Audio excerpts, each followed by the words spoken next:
One की ओर चल दिए। यम प्रजन्तुमनुपेतमपेत कृत्यम द्वैपायनो विरह कातरया जुहाव पुत्रेति तन्मयतया तरवोभिनेदु त्वं सर्वभूत हृदया मुनिमानतोऽस्मि। जन्म लेते ही वन की ओर चलने लगे। व्यास जी महाराज पीछे से दौड़े और पुत्र पुत्र पुत्र कहकर पुकारने लगे। वृक्षों ने जवाब दिया, व्यास जी महाराज किसको पुत्र बोलते हो? पता नहीं कितनी बार आप इनके पुत्र बन चुके हो और आपके पुत्र ये बन चुके हैं। ये तो भगवान के परम भक्त हैं। सुखदेव मुनि जंगल में चले गए और सुंदर तपस्या में लीन हो गए। इधर आदरणीय सूत जी महाराज शौनकाद ऋषियों के प्रश्न का जवाब देने लगे। मानव के लिए परम धर्म क्या है? पहला प्रश्न क्या था कि मानव के लिए परम धर्म क्या है? सूत जी महाराज उत्तर देने लगे, मनुष्य का सर्वोत्तम यदि कोई धर्म है तो वह धर्म है श्री कृष्ण के चरणों में प्रीति हो जाना, कन्हैया के चरणों में मन लग जाना, कन्हैया के चरणों में प्रेम हो जाना।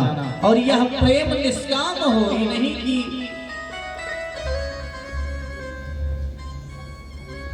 किसी कामना को लेकर, निष्काम प्रेम हो।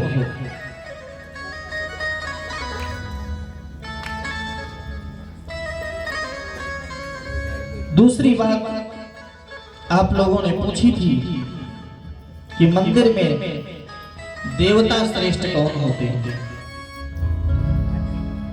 सूत जी महाराज ने बड़ी सुंदर बात कही कि निंदा कभी किसी की नहीं करनी चाहिए और निष्ठा केवल एक में रखनी चाहिए।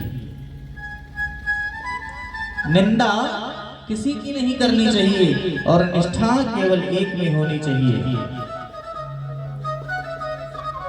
जैसे एक वृक्ष है,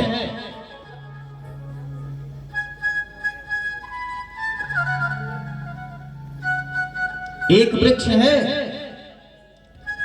और वृक्ष में हजारों डालियां हैं, लाखों पत्ते हैं, लेकिन सबका मूल आधार क्या है? जड़।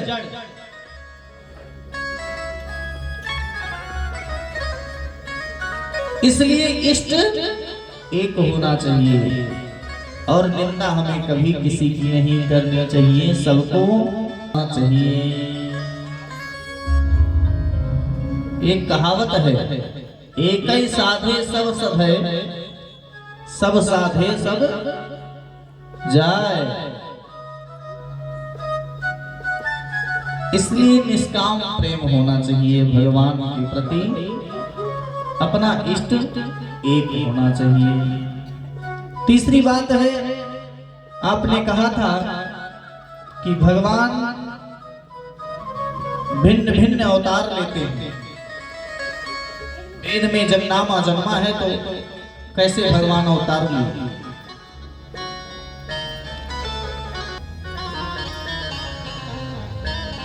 तो जब धर्म की हानि होने लगती है तो भगवान विभिन्न रूप में आते हैं।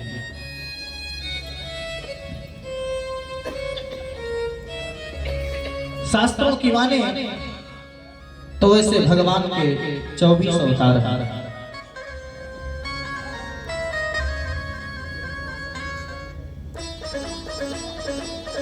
भगवान के 24 अवतार में 2 अवतार बहुत श्रेष्ठ है, श्री रामा अवतार और श्री कृष्णा अवतार। राम कृष्ण दो एक हैं, अंतर नहीं निमेष, इनके नयन गंभीर हैं, उनके चपल विशेष। कोई अंतर नहीं है। बस एक लीला पुरुषोत्तम है, एक मर्यादा पुरुषोत्तम है।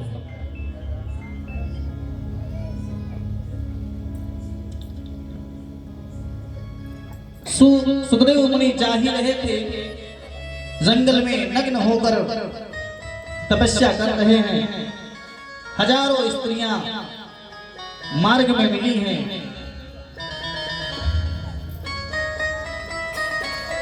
लेकिन सुखदेव के चेहरे को देखती हैं तो जैसे परमात्मा का रूप दिखाई दे रहा है।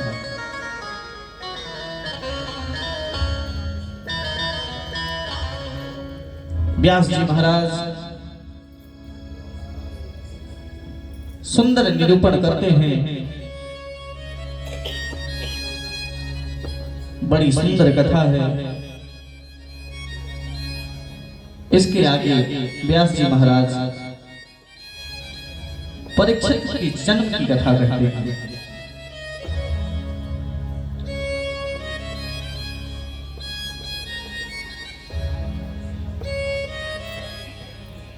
कौरव और पांडवों का युद्ध होता है। महाभारत बहुत ज्यादा व्याख्या करने भर को नहीं है। कौरव पांडवों का युद्ध हुआ, अंत तो गत्वा पांडव लोग विजय को प्राप्त हुए। इन्हीं पांडवों के वंश में उत्तरा के गर्भ से राष्ट्रीय परीक्षित का जन्म हुआ।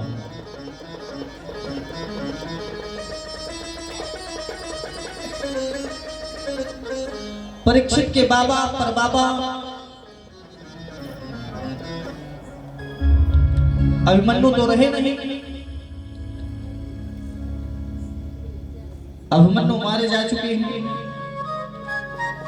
लेकिन एक अंश उनका रह गया था जो कि उत्तरा के गर्भ में था। कौरवों ने बहुत अस्वस्थावान चक्र चलाया, मारने का प्रयत्न किया, लेकिन भगवान की कृपा से कोई मार नहीं पाया। परीक्षित जी का जन्म हुआ। कौरव सेना सारी परास्त हो गई है। पांडव लोग सुंदर शिक्षा देकर और पांडव लोग की गद्दी पर बैठाकर परीक्षित को चले गए।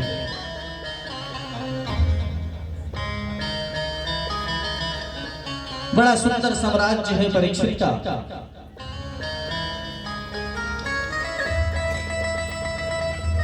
बड़ा सुंदर राज्य चलाते हैं महाराज परीक्षित। एक दिन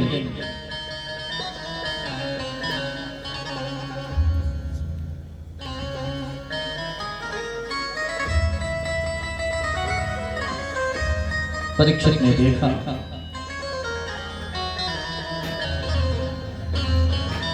सज्जनों, परीक्षित के जमाने में गाय स्वयं दूध देती थी।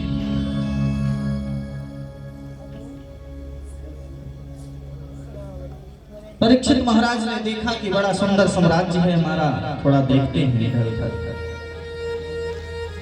निकले, इतने में देखा कि एक बैल खड़ा है और एक काला काला आदमी उस बैल के पैर पे काट रहा है।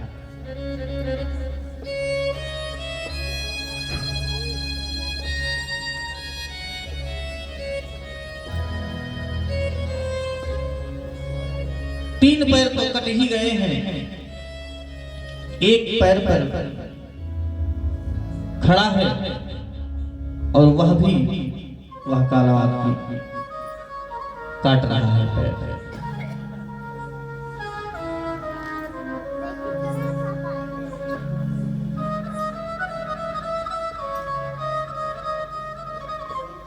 वह काला काला आदमी सज्जनों कौन है? वही है साक्षात कलियुग। और ये धर्म ही, ये जो बैल है ये धर्म रूपी बैल है, धर्म है साक्षात बैल।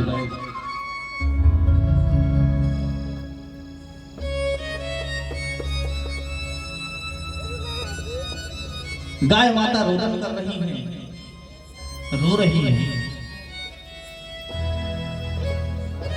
परीक्षित ने कहा कि यह उदंडता किसने की, मैं उसे सजा दूंगा।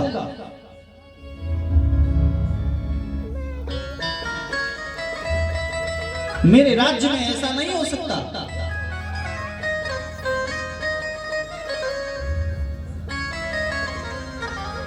आप रोइए नहीं गौ माता, मैं उसे उचित दंड दूंगा। परीक्षित जी चलने लगे, जैसे चलने को हुए इतने में फिर काला आदमी काटने लगा। परीक्षित ने देखा और खड़े हो गए, कौन हो, क्यों काट रहे हो?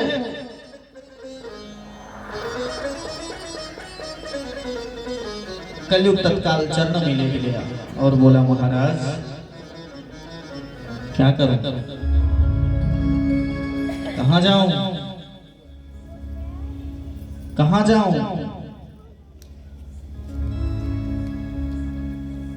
लेकिन तुम इस धर्म रूपी बैल के पैर पे काट रहे हो, मैं तुम्हें उचित दंड दूंगा।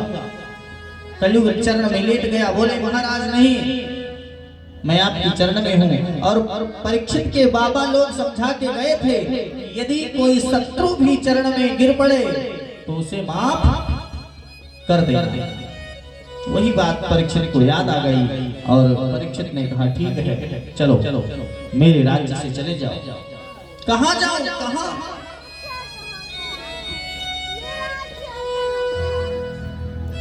परीक्षित ने कहा, कोई स्थान नहीं है तुम्हारे लिए क्या? बोले, नहीं। ठीक है, मैं तुम्हें कुछ स्थान देता हूँ, जाओ यहीं बैठना।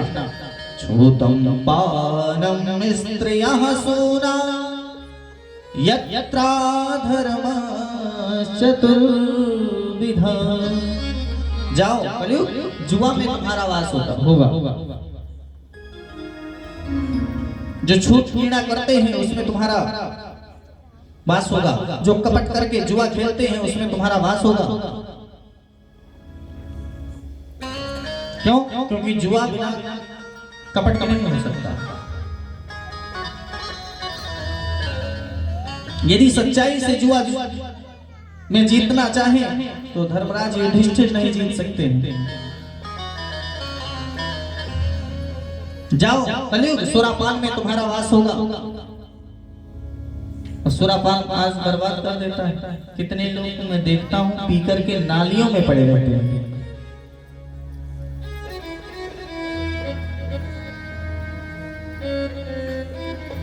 जाओ, सुरापान में तुम्हारा वास होगा। परिस्त्री गमन में तुम्हारा वास होगा। जो परिस्त्री गमन करते हैं उसमें तुम्हारा वास होगा। किसी भी प्राणी की हिंसा करना, इसमें भी तुम्हारा वास हो। ये 4 स्थान परीक्षित ने दे दिया। लेकिन कलयुग ने सोचा कि 4 जो दिए हैं इसमें तो राजा में एक भी अवगुण नहीं है राजा के पास।